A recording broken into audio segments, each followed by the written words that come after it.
All right, why don't we begin? So there is a typo on the title slide that's posted on Blackboard. I will update that. I use a template for all my classes, and so that made it through. It says stochastic computing, which is the other class among the other all the classes I'm teaching. So I apologize for that. I'll fix that by the end of today, sometime tonight. All right, so today we're going to segue to threads, our next topic. But before we do that, please, by next week, please get the following sections read, right? We are going to skip section, you know what? The pages are correct, but the sections are not correct. All right, there's a typo there. Darn it. All right. So the pages are correct. I will update the sections, but the pages are correct. I spent a lot of time going through, combing through the material, calibrating the class, and all that stuff. So please make sure you're up on the reading, right? And so you're all adults. I treat you that way. You're grown. I'm not gonna, slap you on the wrist and say, "Oh, did you do your reading?" Either you choose to do it or you don't, right? I can't make you learn. That's your choice. I can interpret the material for you, but only you can make you learn. So please make sure you're on top of the reading. 5 pages a day, 8 pages a day. It's not that much. You can do it bit by bit. Okay, so please make sure you're keeping up with the reading. And I will update the section. So in this next chapter, chapter 4 in the book, it talks about threads. And so threads are, you can think about them, part of a process, and every process is thought of as having a single thread, right? And a thread, as we'll find, consists of what's called the execution context. That means the program counter, which is responsible for identifying the address or memory location of the next executable instruction, as well as the registers, which are responsible for holding intermediate values that are the consequence of doing certain operations like arithmetic operations, logical operations, and so forth. And so one of the things the chapter does, it both talks theoretically about threads as well as gives some examples. And in the book, it talks about Windows, Unix or Pthreads interface, as well as Java, but we'll only be covering the Java and the Unix interfaces for that. Okay, and so we'll also look at issues related to threading. And what you'll find, hopefully, and hopefully you remember when we're done in about 2 modules, I hope I can get through this, is why threads are important, and moreover, an idea of how you might use it to write high performance, high utilization applications. And when I say utilization, I mean they have higher utilization of the CPU. Okay, so let's take a look. And most modern applications are so-called multi-threaded, right? Before, when we talked about processes, you did a fork and then you did an exec, and that program had a single program counter, or that process, I'll say, in execution, and that process interpreted and carried out the instructions that you specified in your C code or whatever program it is. And so you have multiple threads running in an application. And so therefore, your program will be executing multiple things, giving you the illusion that it's at the same time. Now, it could be an illusion that it's at the same time, or it could be actually those different activities or instructions being executed at the same time. And it's physically at the same time when you have multi-core processors on which this thing's executed, or you have multiple processors on which on the machine on which this process or these threads are executing. And so some of the reasons why you might have threads has to do with the fact that execution can block. Right? You can block when you're waiting for some I/O controller, and that could be waiting for the network card, perhaps waiting for the graphics card, waiting for someone to type input at the keyboard, or maybe waiting, blocking because you've performed a disk operation and you're waiting for the platters to spin up and seek and get to the right place on your disk to give you a buffer full of information, i.e. the blocks of data from your disk. You might also have some computational tasks like spell check. Right, so if you think of an average word processor, you have your spell check going while it's interacting with the printer, sending a previous file that you've printed to the printer, doing all sorts of things. And so the whole purpose of threads is to have more granular units of execution above and beyond processes.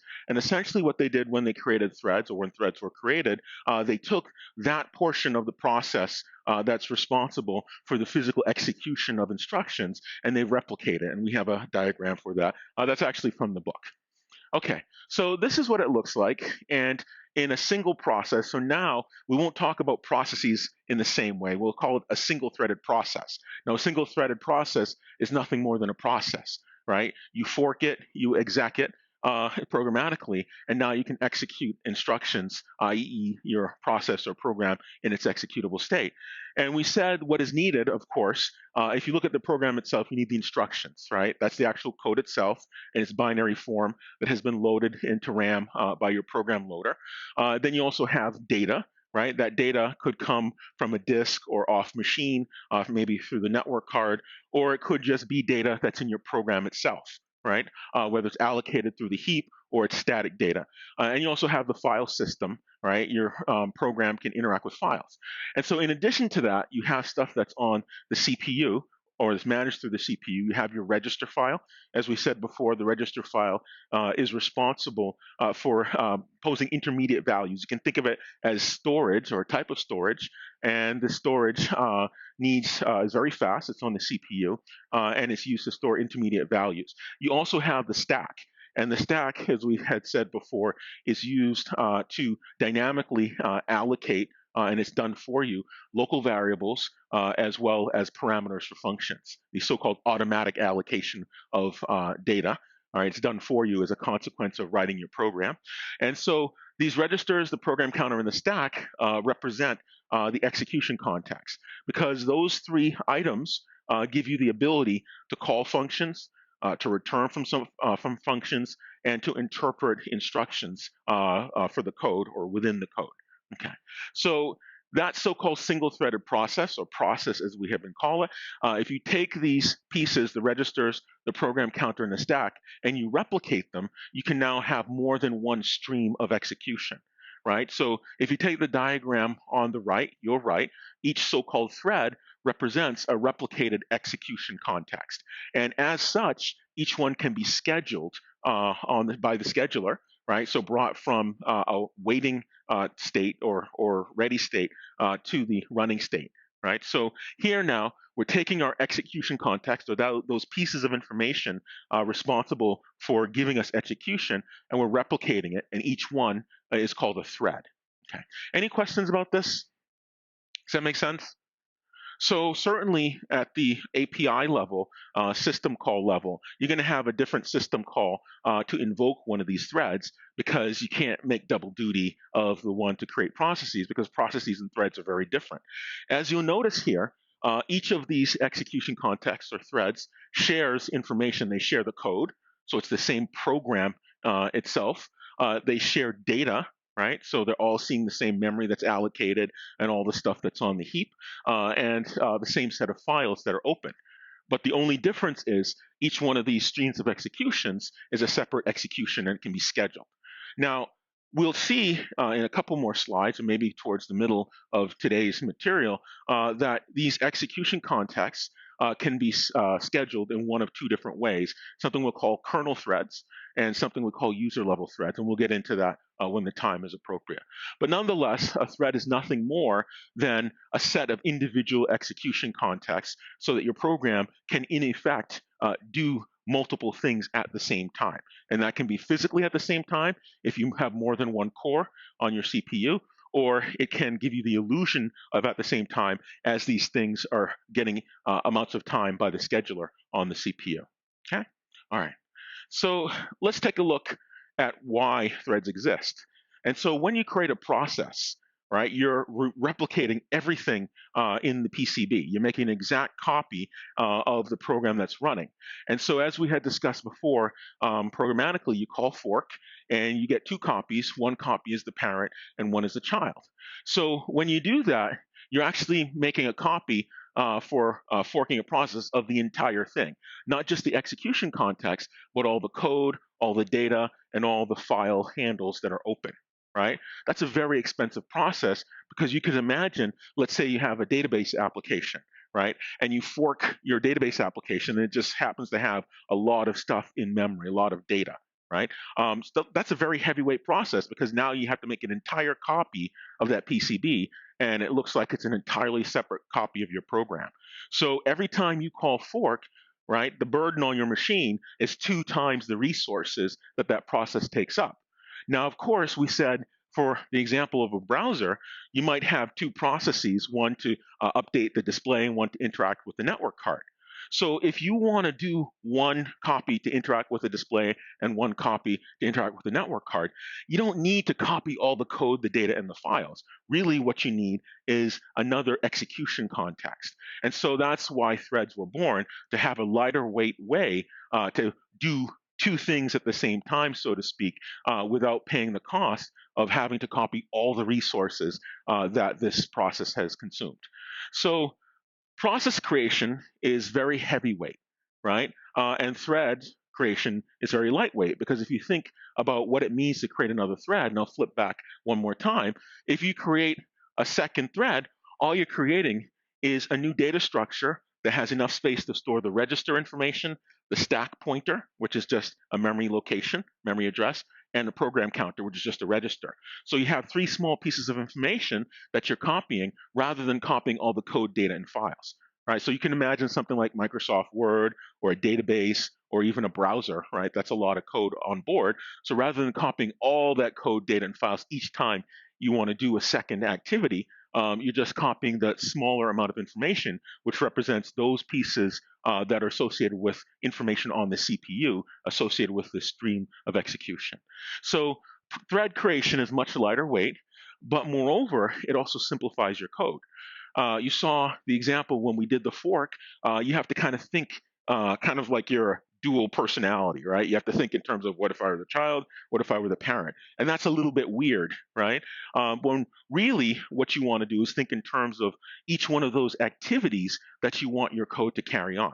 And so therefore, because threads only talk about instruction streams and the registers, the program counter, and the stack needed to have an instruction stream, that information from the CPU, it can simplify your code, because now you're thinking in terms of what tasks or functions do I want this thing to perform, and not this weird dual or split personality. Now I'm the parent, now I'm the child, right? So not only is it lighter weight in terms of the resources consumed by the thread when you create it, the operating system resources, it's lighter weight, but it also simplifies your programming. So from an engineering standpoint, it's much better, easier to understand.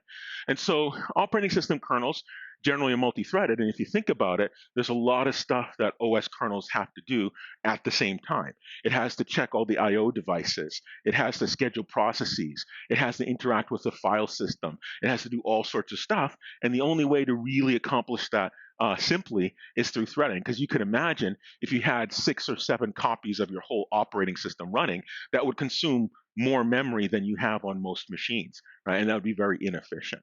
Okay? All right. So let's take a look at one of the big designs as it pertains to uses of threads, and that's in high performance servers, right? When you have a server, as we saw with the example in Java, simple example, you have the client connect, and then you have the server wait for incoming requests. And in that example, when the incoming request happened, the server went ahead and did something, right? And it was a time of day server. It got the current date and time, and it sent it across the wire to the client endpoint.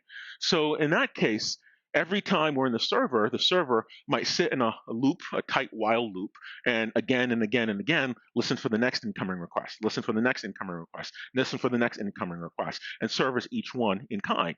Now, what happens in reality when you have a server, there's more than one person that interacts with the server. Something like Amazon.com or Netflix, you have many millions of people trying to get content through those web servers. And at the end of the day, the first point of entry is the contact of a web server.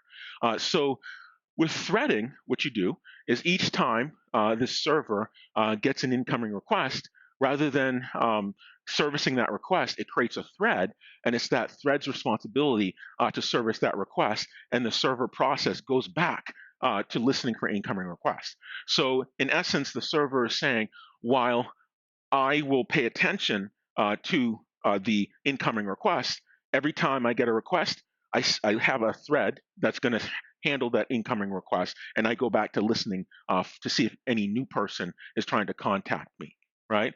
So that's almost like, if you want to think about it in a human example, you have a whole team of people that work for you, and anytime someone comes through the door, you delegate that request to that person who's on your team, right? And so then that thread goes off and it interacts with that particular incoming request.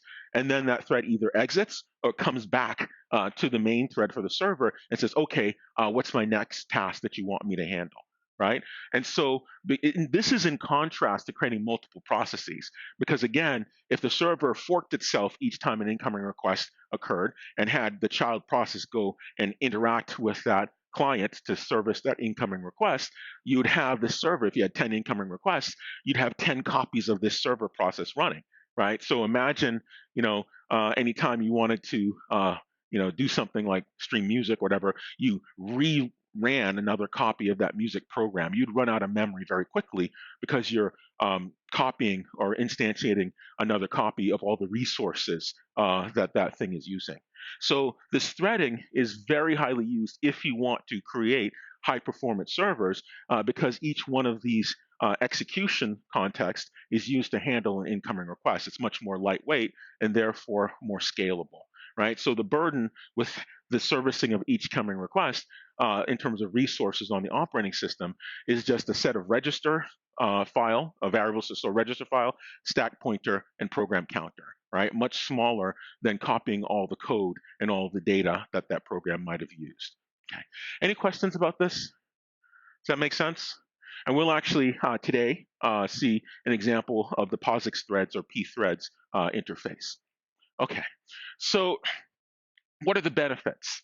Now, the benefits of threading, it gets beyond some of the issues that we talked about with processes, one being responsiveness. So if a process is blocked, right, maybe it's waiting for I/O, everything or all progress in that process halts, right? Whereas with threads, if you have multiple execution contexts, if one of them happens to block, say one thread is trying to read something from your disk, but the other is calculating something, the one that's calculating something continues to run, whereas the one that's waiting for disk is the one that blocks. And so it's not the entire process that blocks, it's only that particular thread. But you can have multiple threads within a process, right? So you can get much more responsiveness because from the perspective of the user of this application, it looks like stuff is happening all the time, right? Where one thread might be blocked, the others might still be running. You can also have resource sharing. And so in your execution, when we talked about resource sharing between coordinating processes, and you saw an example of that in homework, you use shared memory. So you had to go through all those contortions to create the memory, attach the memory, and then write something to the shared memory. And then the other process comes along and then it opens it and attaches it and then uses it, right? With threads, because they all share the same code and the same data, by the sheer nature of how they operate, they already do that resource sharing. So what would happen in a thread? Well, if you have two execution contexts, well, the first one, say, and the second one, they all share the same data from the heap. So you would just malloc a buffer or allocate a buffer one time, and all the threads that you create, whether they're existing or you create them anew after allocating that buffer, all the threads are going to see that. So by their nature of how they operate, because they share the same code, data, and files, they implicitly have sharing in place. Okay. So you have that sharing, resource sharing. You also get economy of scale, right? So economy meaning that it costs less resources on the operating system. So if you have a finite number of resources and each item that's trying to get resources is taking less resources, you can have more of those items. So what that means is that you can have increased set of execution contexts or multiple things happening at the same time. You can have more of them, because each one uses fewer resources. So with a thread, similar to a process, you have a process control block, you have a thread control block, and that thread control block is in the context of a process, and that thread control block takes less memory to write out on disk and less memory to allocate in RAM. So the burden of a thread is less than the burden imposed by a process, and therefore you can have many more threads than processes before you exhaust the finite resources on your operating system. Okay, and then there's also scalability. When you have multi-core or multi-process hardware, right, these threads can now be spread across the cores, and in many cases, in some cases, spread across the processes. So what happens there is that if you have a really, high core count, maybe you have an 8-core, 16-core processor, now you can have many, many, many, many more threads running and getting it to scale, right? So not only do you physically have two execution contexts running at the same time, but because you have so many cores, you can now create a much, much higher number of threads to get your system to scale. Now, of course, in a server architecture, that might be important, that scalability maps directly to being able to service more requests. So maybe, one core can only support maybe, maybe 50 threads, right? So if you have 2 cores, that's now 100 threads. And if each thread handles an incoming request, now instead of handling 50 incoming requests, you can handle 100. And I'm just making up, bless you, those numbers. So this gives you scalability. And that scalability for many internet companies is the difference between winning and losing in terms of revenue and growth and customers and things like that. Okay? All right. Any questions about this? Does that make sense? So a thread takes that portion of a process that gives you the execution, right? That's the registers, the stack, and the program counter, and it replicates it. And therefore, the ability to do more than one thing at a time is cheaper than replicating the entire process. All right, so let's take a look at multi-core. And in multi-core and multi-processor systems, you also, every benefit has a cost, and the cost of threading on a multi-core system, the cost of that is from the complexity of writing software, right? And so when you have multi-core systems, some of the challenges with threading has to do with excuse me, how you distribute those threads across the different cores and across the different processes. Now, certainly, when you have multiple threads, you also have to synchronize, and we'll talk a little bit about that in another module. But one of the burdens is how you distribute these threads across the different processors and across the different cores.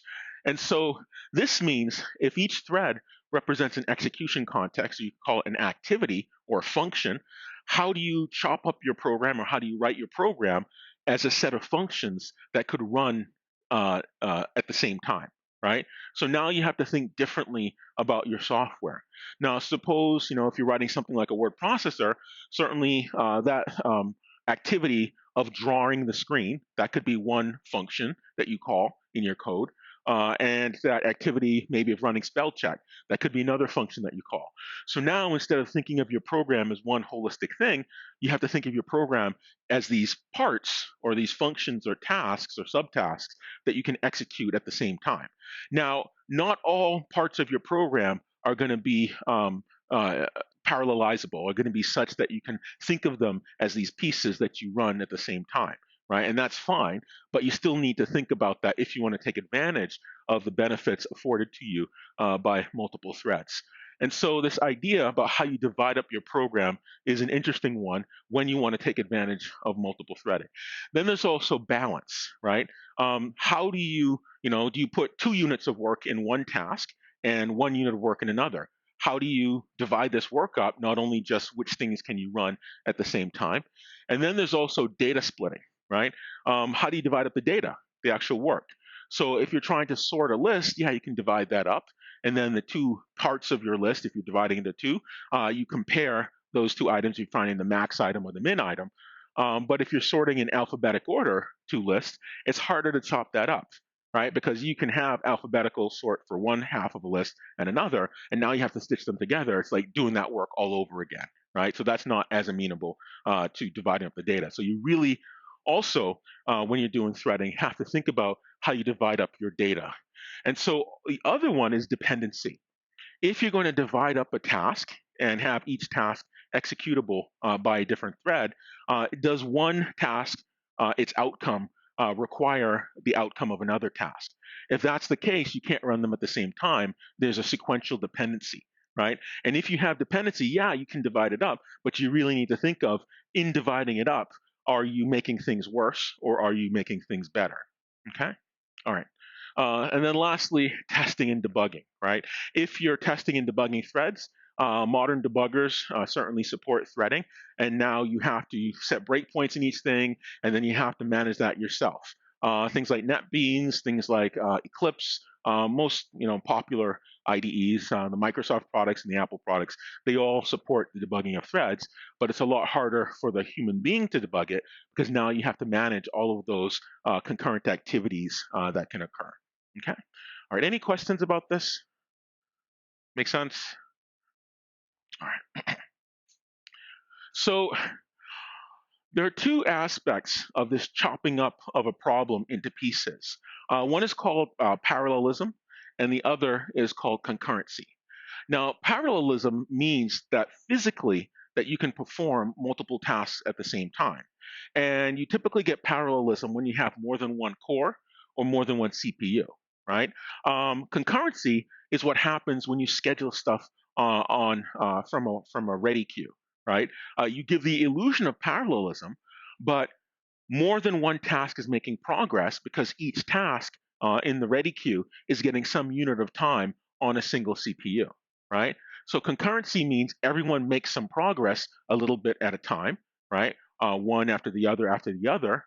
But parallelism means that you're making progress physically at the same time, right? There's a very subtle distinction, yet important distinction between the two. Okay. So there are two types of parallelism, and there's one called data parallelism, sometimes called single instruction multiple data, single instruction multiple data, and then there's called task parallelism, right, which is multiple instruction multiple data. So in the former data parallelism, you have some big piece of data, and then you have some threads, and you take that data and you chop it up into pieces.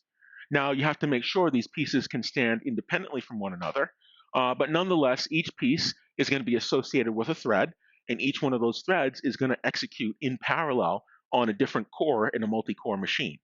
So in this particular example, and this is from the book, you have 4 cores, core 0, core 1, core 2, and core 3, and you take your data, maybe you want to find the maximum element in a list, and you chop that list of items up into 4 pieces, and then each piece, the 0th, 1st, 2nd, and 3rd piece, all get associated with threads that run on different cores, right? And so each one is working, excuse me, on its core.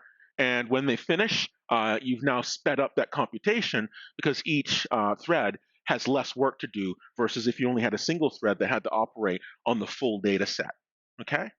So that is called data parallelism, and it implies, of course, that you can chop your data up into pieces.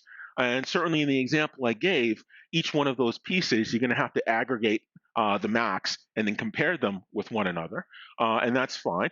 Or maybe you have some set of video, and this video you're taking the first frame, second frame, third frame, and fourth frame, and you're doing processing on one of those, each in its own thread, and you're putting each thread on a different core, right? So that in that case, you're operating in parallel, and now at each instant in time, you're working physically on 4 different frames, whereas with only a single core and a single process, you can only work on 1 image frame per unit time. Okay, and so the other is called task parallelism. Suppose you have multiple activities as encoded by different functions that you want to perform at the same time. You take each function, associate it with a thread, and then you have each thread execute on a different core. In that particular case, regardless of whether, let's assume they have different data, one thread might be interacting with the printer. Another thread might be calculating some computation. Another thread might be interacting with a network card, and say another thread might be drawing something on the screen. In that particular case, you have 4 tasks.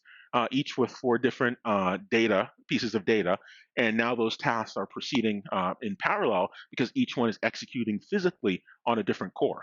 So in that case, at the same time, you have 4 different functions that are being accomplished or executing, whereas with a single process, with a single thread, you'd have to run the first function, and then that's done, run the second function. When that's done, run the third function, and when that's done, run the fourth function. So here you get a speed up because you're performing 4 different functions physically at the same time. Okay. Any questions about this? Does that make sense? Okay.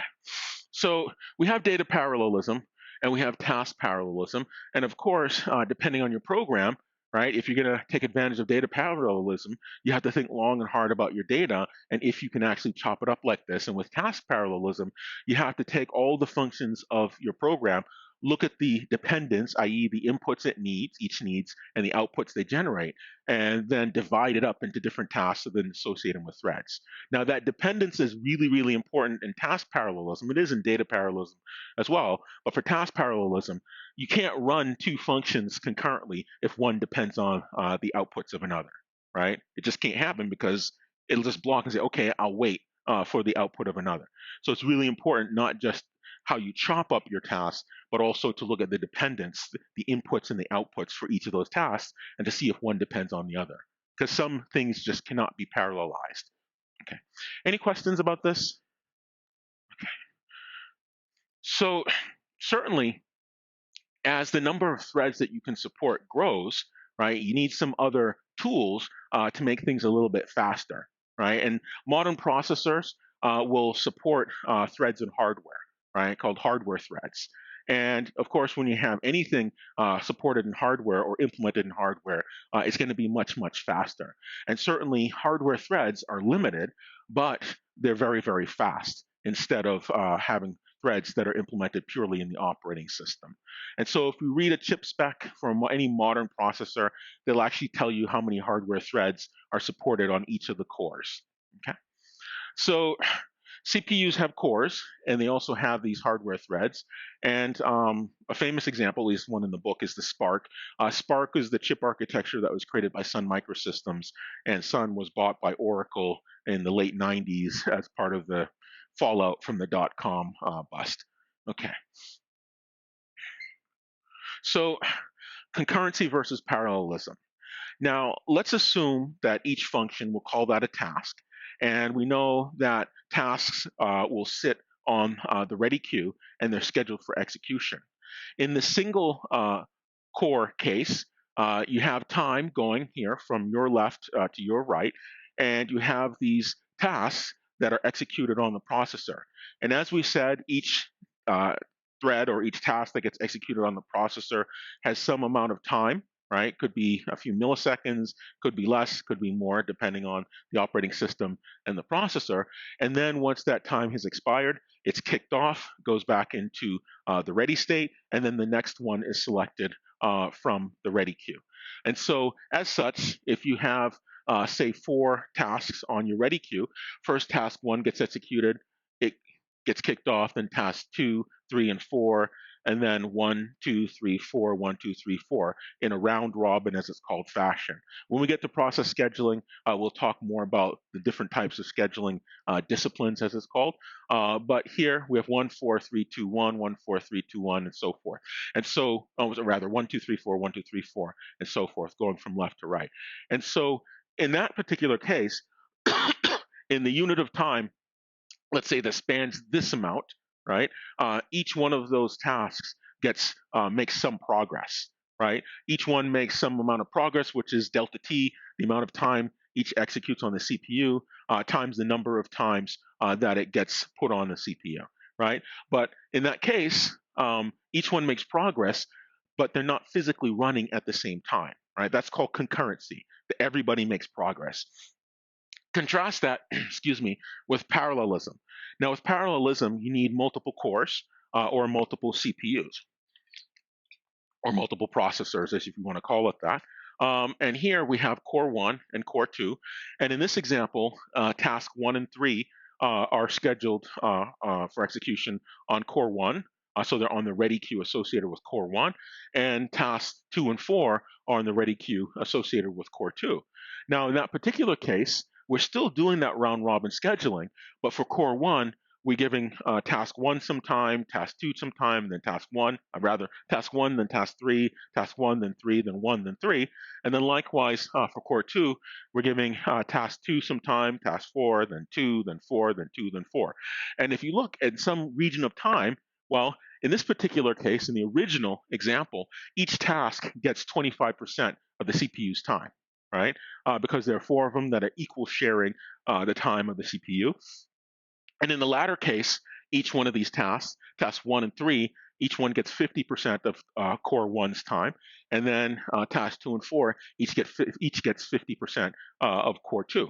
And so you get a tremendous speed up in this latter case on the bottom in the parallel example for 2 reasons. Because you have 4 things that are happening at the same time in groups of 2.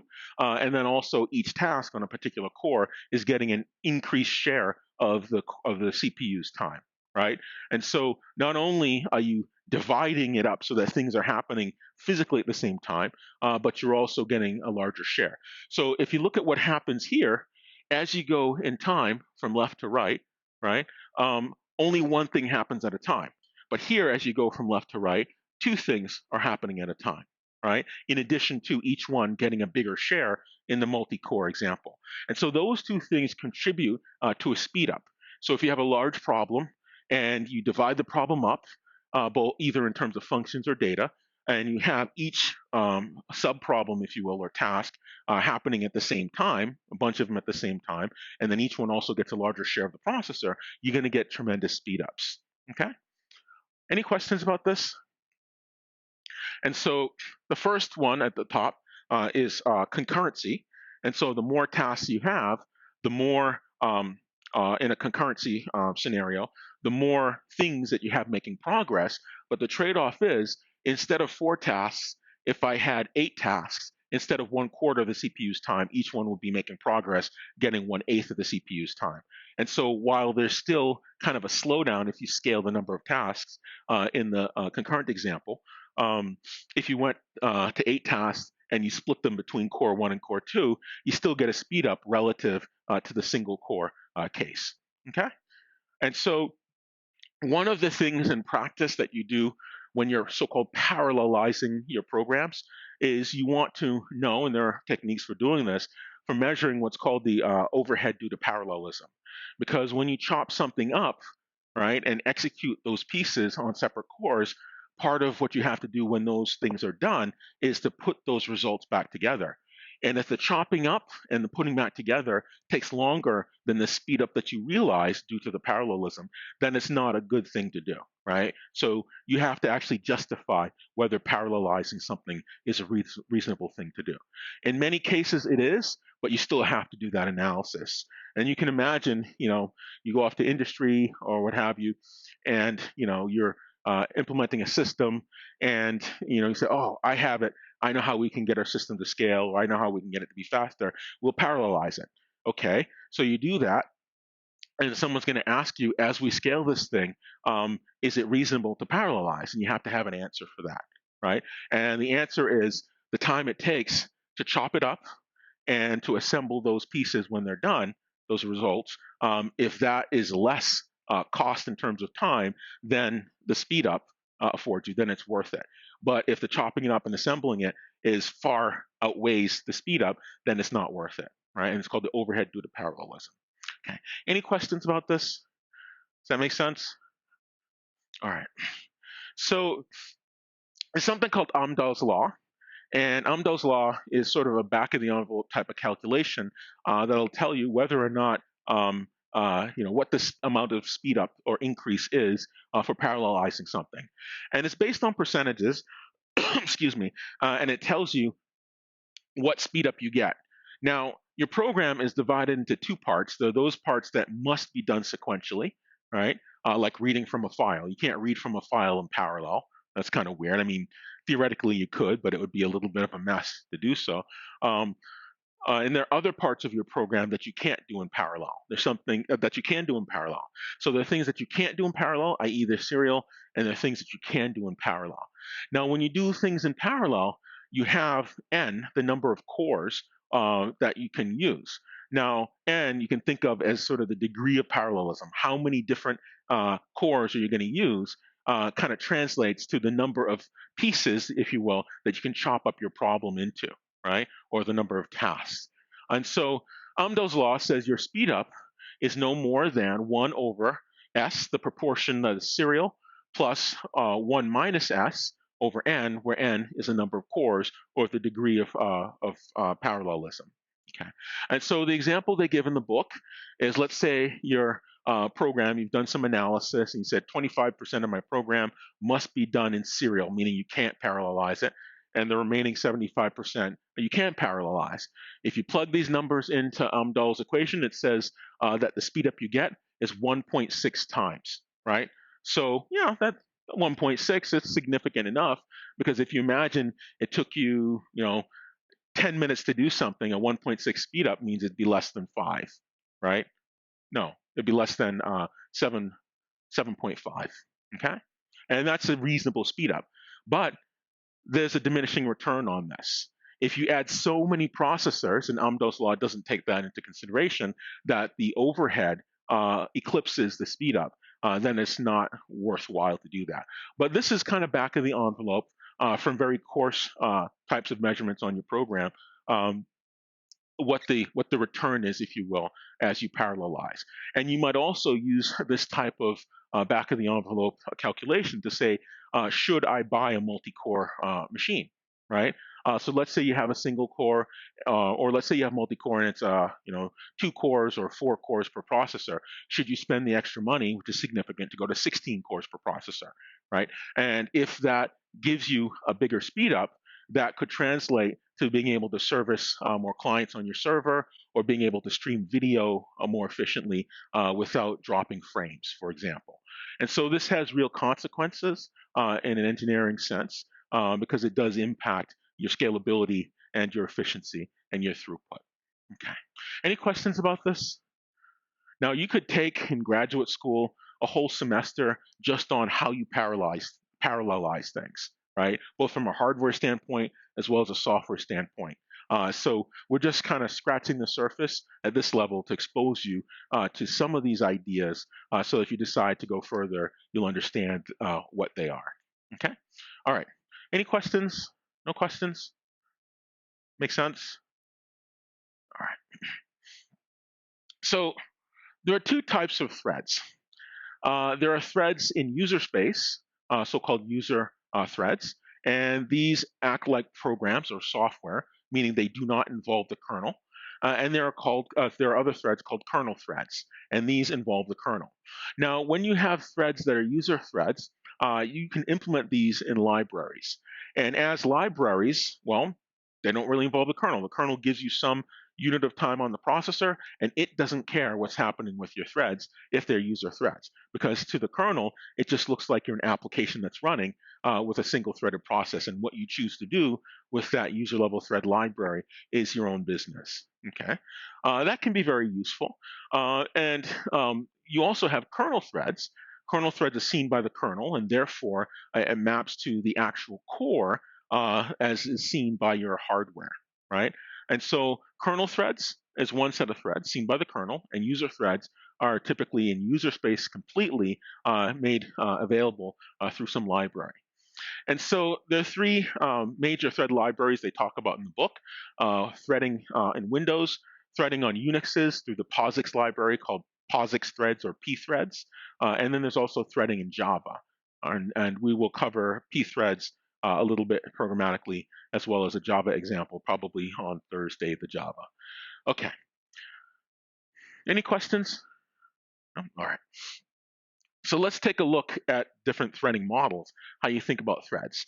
The 3 models are many-to-one, are one-to-one, and many-to-many.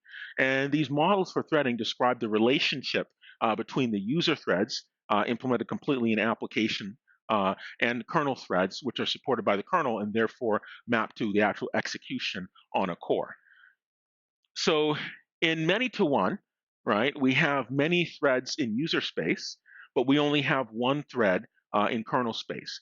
So what does that mean? What that means is that the kernel only believes that this application has one thread of execution. And to the kernel, it just looks like, hey, all right, you have one unit of schedulability and one execution context. But what the application is doing is using that execution context to manage multiple execution contexts. And so, in essence, this user level application is implementing threading, right? And so you might ask, well, gosh, why would you ever want to do that? Okay, well, I'll tell you why. Suppose you have multiple pieces of data or a big piece of data, and you want to chop it up into pieces to do some application like sorting or what have you, or finding the maximum or minimum. And your user level application maybe doesn't have very many operations that it executes that cause blocking, right? Because what happens, again, if you block, you go from the running state to the waiting state, and you join the wait queue for that particular I/O device that whose system call triggered the block, right? So when you block, you are now no longer executing on the CPU.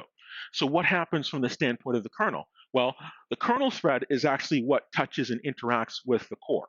So from the standpoint of the kernel thread, it says, okay, this is given some unit of time on the CPU, on some core, and what this application is doing with that unit of time, delta t, is mimicking a bunch of execution contexts.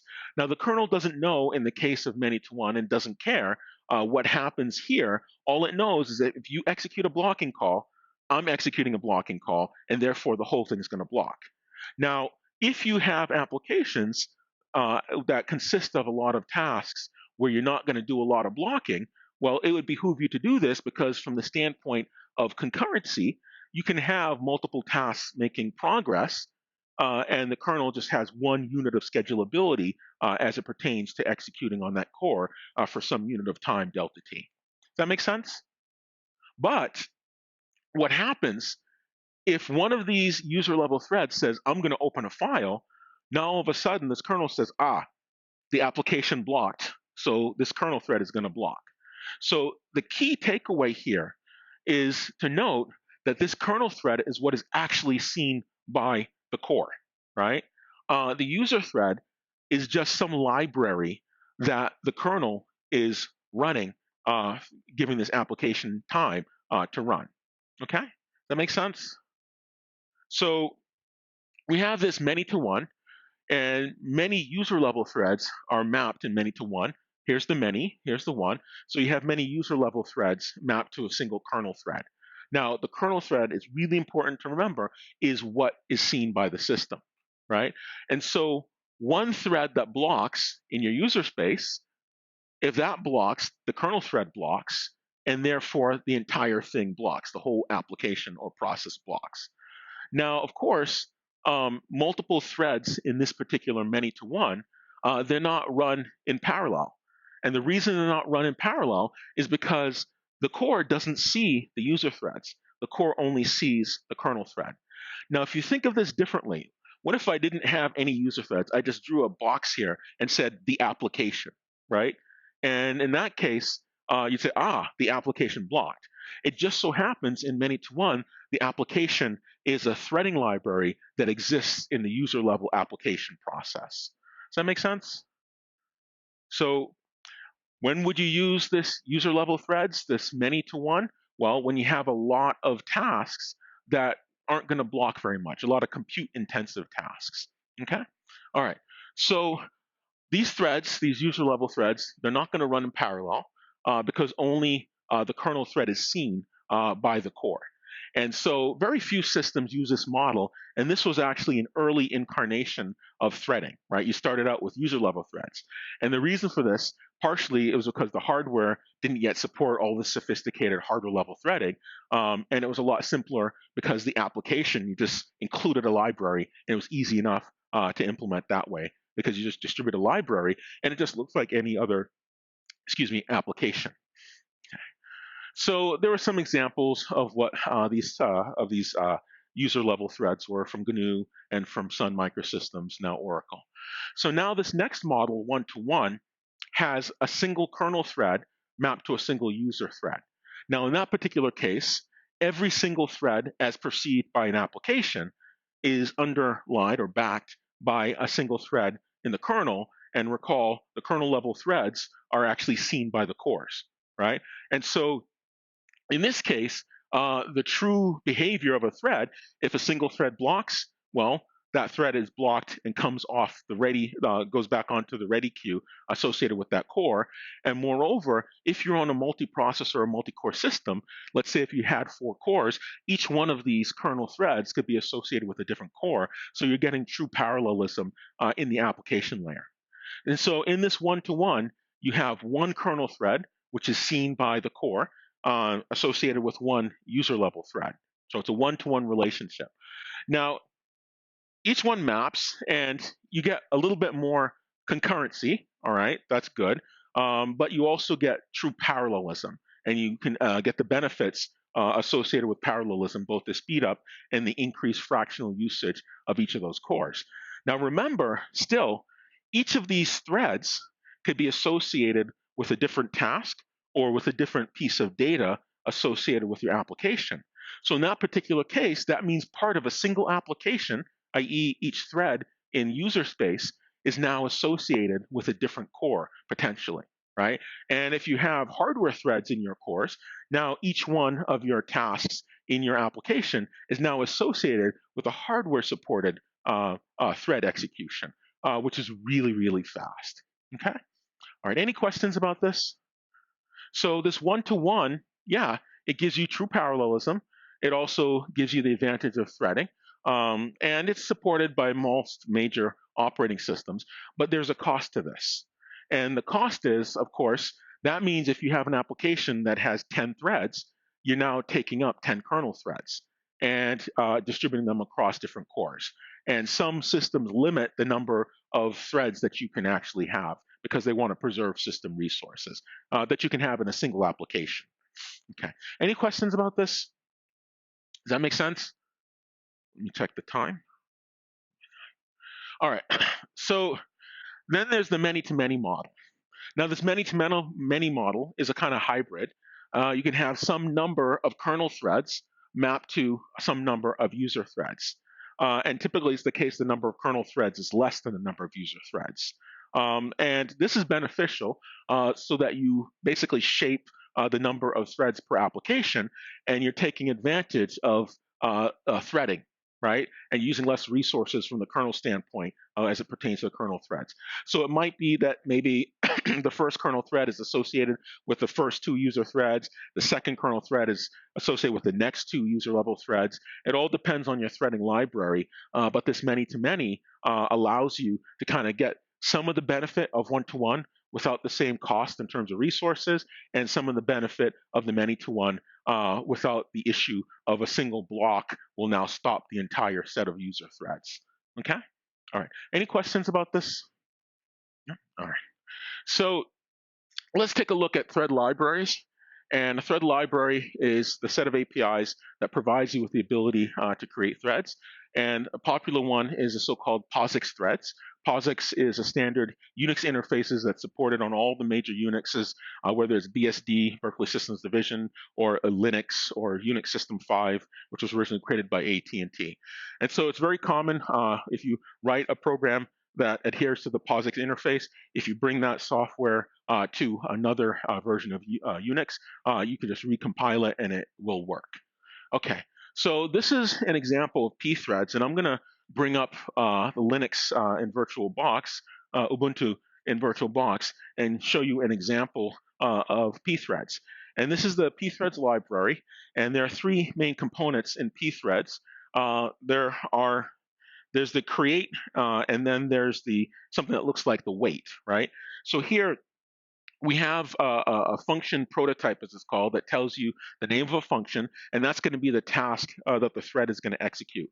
So we start out, and we get a bunch of information. We set a local variable of type pthread underscore t, and that's a struct, a C struct, like we had talked about before. And this is the so-called thread identifier. In the same way that you have a process identifier to identify a process, you have a thread identifier to identify a thread. And so then you have a bunch of thread attributes that control all sorts of aspects about how the thread behaves. And in this particular case, it's a program that will run on the command line, and you give it a number, and it's going to use that number, run the thread, that task identified by that function runner, and it's going to perform a sum. So we have a bunch of error checking here, and we're checking to make sure on the command line that you specify the right number of arguments, because it needs not only the name of the command, but it also needs an integer. And then it's converting that integer, which is in text, from ASCII to integer. So that's what the ATOI is there for. And it does some error checking for each of those. And then here we have sort of the business end of this example. We call pthread underscore adder underscore init. So we're going to initialize the attributes for the thread, and you can twiddle those to get it to do all sorts of stuff. And then you call pthread create. That's actually going to go ahead and create the thread. And so you'll notice one of the things that you give pthread create, you give it a pointer to the thread ID. So it's going to store the thread ID in that data structure that we allocated as a local variable in the main function. And then we give it a pointer to the attribute. So you want to control what the thread is going to do. So it needs a pointer to the attribute struct. And then you give it a pointer to a function. Now, a function is nothing more than a block in memory of executable code that has some parameters. And so when you specify a function, right, really what's happening underneath the covers in the program runtime is you're basically getting a special type of pointer called a function pointer. And this particular function, when you create a pthread, it's expecting a function that returns a pointer to void.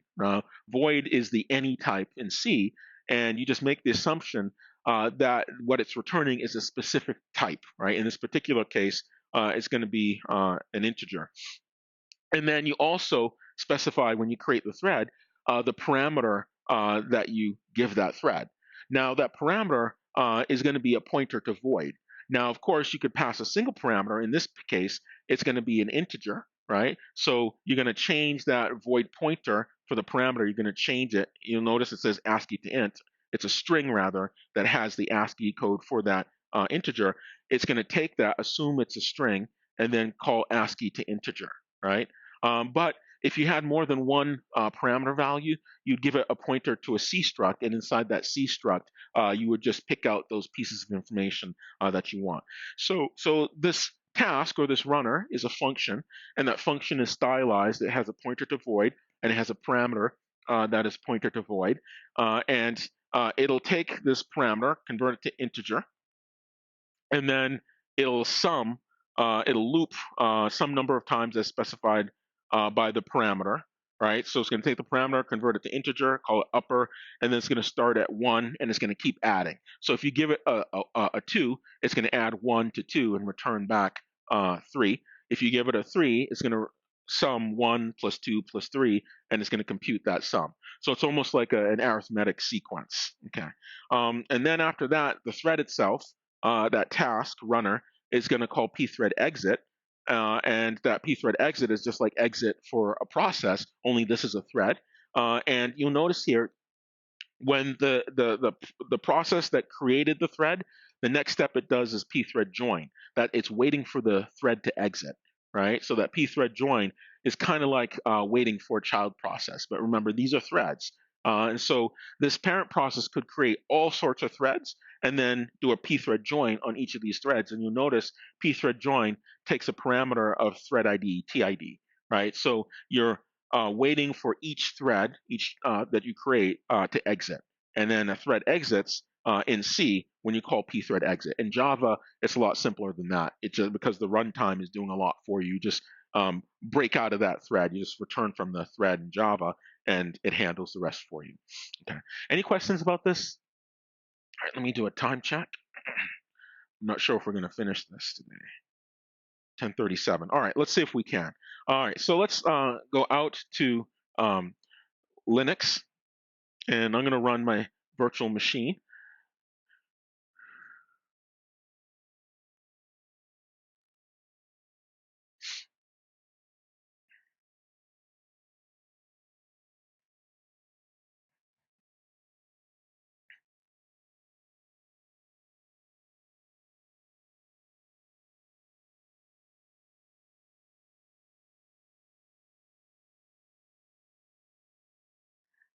OSC.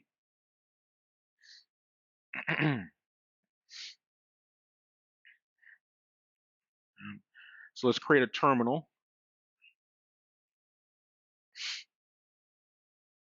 And I'm going to start with the make file. And in the interest of time, I already created one. So I'm just going to bring that up. Hopefully people can see that.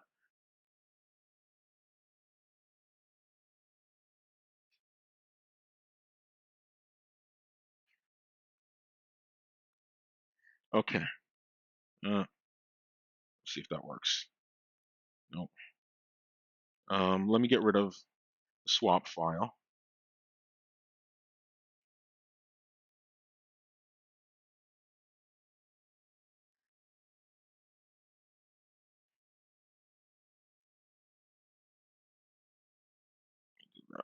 Okay. So let me add a target for thread test. I'm going to call it thread test, and I'm going to add all the targets and dependencies, thread test, to compile and link this program. And so let me say thread test.o depends on thread test.c, and we call gcc-c thread test.c. And I'm just going to put it right underneath thread test depends on thread test.o, and I'll call gcc-o thread test, and I'm going to link in thread test.o, and I'm going to add the library -l pthread, right? So I'm going to add in the pthread library to this program. So it's going to paste together my object file thread test.o with lib3 pthread. Okay. So now, in the interest of time, I'm just going to copy thread test1.c to thread test.c, and let's just take a look. Thread test.c. Thread test.c. So we have our includes. We include pthread.h to bring in the thread libraries. We bring in standard excuse me, standard IO header file in order to get the input stream and the output stream if we want to print stuff. Excuse me, and I bring in standard library.h and string.h. String.h is so I can do ASCII to int. And so, as we saw in the slide, I create on this first line in main local variable called TID or thread ID. It's of type pthread underscore t, and pthread underscore t is a C struct inside of pthread.h that gives you the thread ID information for a thread. And then we also have pthread adder underscore t. That's a C struct as well, and I call it attribute adder. And so argc, I check to make sure I have two arguments, and I'm going to print out what the usage is for this command. And so in this case, it's going to print out the name of the program called thread test, and then this bracketized expression integer value that you are going to have the name of the program on the command line followed by a space followed by an integer. Okay. And so I do some error checking and return -1 so that the main routine returns with something that's non-zero to indicate this error condition. So then if I do have two arguments, I'm going to convert the second one. It's a zeros-based list. So the first argument is at index 0, which is the name of the program. The second argument on the command line is at index 1. And so I take that, that should be an integer, and I check to make sure it's an integer that's greater than or equal to 0. If it violates that, if it's less than 0, I print out an error message indicating that you have to have something greater than equal to 0, and return -1 so that the main routine returns abnormally for that error condition. So then these three commands, I initialize the pthread attributes. I go ahead and I create the pthread. And so again, as in the program from the slide, I give it an address. So ampersand is address of what? Address of that variable TID, which is of type pthread underscore t, which is a C struct. And then the second parameter to pthread create, I give it ampersand or address of adder. So I give it a pointer to a pthread adder t type. The variable is called adder. The type is pthread adder t, which is another C struct with the attribute. And I give it the function pointer runner, right? And one important thing to note here, in this definition for the code, you notice that the function for runner comes after the usage of runner inside pthread create. And the reason I can do that is because of this declaration up above called a function declaration, right? Or function prototype as it's called. And so here, what this function prototype says, it says I have a function called runner. It takes a single argument, which is a pointer to void, and it returns an argument, which is a pointer to void. Now that I do this, you'll notice there's a semicolon here. And this is a C-ism, and it says, I'm just going to tell you that this function exists and tell you what type of parameter it takes and what type of thing it returns. But down below, I have the actual definition of the function. So you'll actually see the function prototype, but instead of a semicolon, I have an open close curly brace. So that's the definition. And the reason for that has to do with when you run your compiler, the compiler goes sequentially from top to bottom through your program. And so when your compiler is parsing or consuming and chopping up and making sense of your program, it hits the main routine, and then it comes down, and sees pthread create. Pthread create uses runner. Now, runner is not defined until after it's used here in pthread create. And so how to fix that is you add what's called a function prototype before you actually use it. And so that's one way in C of declaring functions, because you should be able to have a function anywhere in your program. But if you're going to use it to satisfy the compiler, it needs to know what it is in order to use it someplace. And that function declaration says, this is what it is. This is the name of it. This is the parameter it takes. And this is the return type it has. And it's a way of doing a resolution of symbols, as it's called in compilers. And it allows the program to compile, even though in the sequential listing of the program from top to bottom, it's used here in pthread create, that runner, right, before it's actually defined. And that's how you get around that, through what's called function declarations. Okay, so we have our function. We do the ASCII to int with that parameter. And so here, pthread is created, and that runner, that task, if you will, a task parallelism, takes that parameter, and then it does that arithmetic sequence and then exits. Okay, so let's take a look at it. It's not very interesting. And then, after that thread executes and returns, right, we do the pthread join to wait for that thread, and then it gets the result from that thread, which is returned on the command line through sum, right, because it returns back that sum. All right, so let's take a look at that, and let's compile it, and let's see how it works. So I run make, and there's my compile from the make file for the thread test. I run thread test with no parameters, and that's an error message. So it's working. It's telling me, oh, you used the wrong command line. Let me type a -1 and see what happens. All right, it must be greater than or equal to 0. So that's working. So let me type a positive integer 3, and it should add 1, 2, and 3, which is 6, and it says sum equals 6, right? So that's a very simple example. It's just summing, but you can imagine if you have more sophisticated threads, do more sophisticated things. So let's end there. It's 10:46. We'll pick back up with Java threading on Thursday. I'll see you Thursday.